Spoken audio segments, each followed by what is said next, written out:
If you've brewed more than a couple of batches of beer, you've probably noticed that hops can be added at a bunch of different times during the brewing process. The truth is they can be added at any time in the brewing process. Let's go step by step and see a few different places where we can add hops and what they do to your beer. Before we get started, this lesson is part of our full-length Northern Brewery University online course on hops, where we look at how hops are grown, the different forms available to homebrewers, how they affect the flavor of beer, and even some home sensory methods. See the class link in the video description. Now let's drop some hops. In the mash. For all grain brewers, mash hopping is a possibility. Yep, hops can be added to the mash with all the grains in strike water. This is a pretty rarely used technique.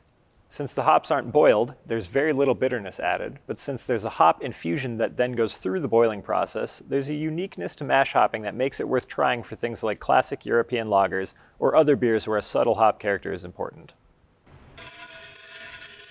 First wort hops. This is a hop addition in which hops are added to the boil kettle as wort is being lautered into it from the mash tun prior to boiling.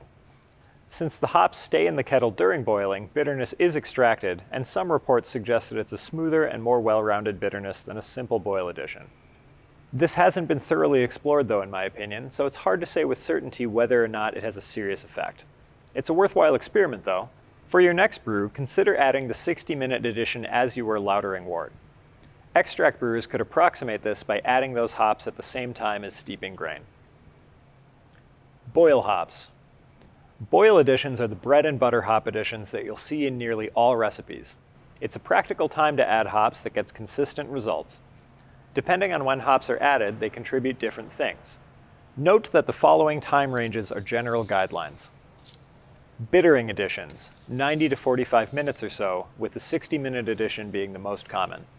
Boiling hops for the full duration of the boil maximizes the bitterness contribution. Any essential oils from the hop addition will be minimized due to the duration of the boil. Flavor and aroma additions, 30 to 0 minutes. Traditionally, additions closer to the 30-minute end are said to contribute more flavor, trending toward more aroma as the additions get later and later in the boil. Since flavor and aroma are essentially the same sense, and the hop components are the same for both, this relationship is not well understood, but that general pattern seems to hold true. Most recipes, especially for hop-forward styles, will have one or more additions in this range. Note that any boiling time will contribute some bitterness. That exact amount changes based on how long they're boiled, so the bittering of these additions is taken into account when recipe building. One more way that hops can be boiled is in a hop tea. This is pretty rare today, but hops can be boiled in water off to the side, and then that infusion is added to the wort or beer. Most homebrewers might only use this if they ever forget to add hops when brewing.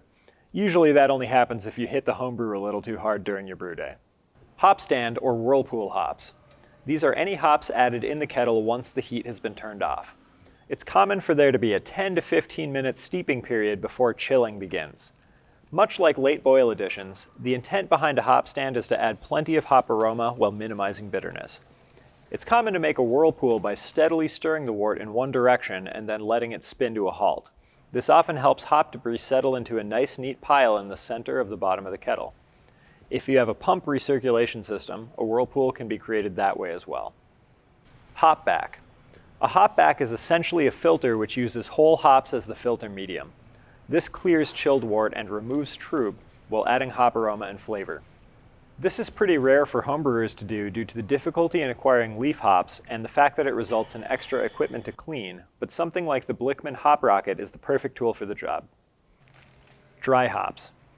By now I hope you've detected a pattern emerging, that choosing to add hops later and later in the process is a way to increase the flavor and aroma component of the hops while diminishing any bitterness.